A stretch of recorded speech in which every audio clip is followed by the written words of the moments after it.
DHS వాళ్ళు కొత్త proposal తీసుకొస్తున్నారు. అంటే ఇంకా ఇది ఇంప్లిమెంట్ అవ్వలేదు, ప్రపోజల్ మాత్రమే.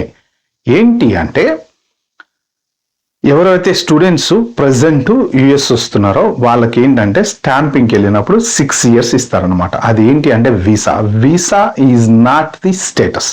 చాలా మంది స్టూడెంట్స్ ఏమనుకుంటారంటే పాస్పోర్ట్ లో స్టాంప్ పడగానే అబ్బా నేను ఇంకా 6 ఏళ్ళు అమెరికాలో ఉండొచ్చు అనుకుంటారు.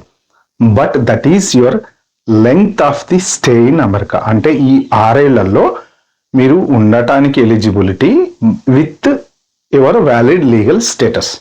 అంటే ఈ 6 ఏళ్లలో మీరు స్టూడెంట్ వీసా అయిపోయిన తర్వాత ఓపీటీకి వెళ్ళొచ్చు, ఓపీటీ నుంచి స్టెమ్ ఓపీటీకి వెళ్ళొచ్చు, లేకపోతే H1కి వెళ్ళొచ్చు, లేకపోతే what ever it is, that is your legal document. This is your entry exit permit. Okay, ఆ వీసా అనేది 6 years ఇచ్చారు కాబట్టి మీరు సంకలు గుద్దుకొని 6 years ఉండడానికి మాకు పర్మిషన్ వచ్చింది అని అనుకోవద్దు.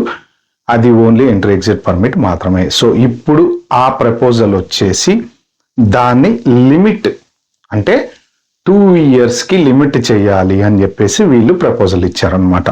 Limit to 2 to 4 years.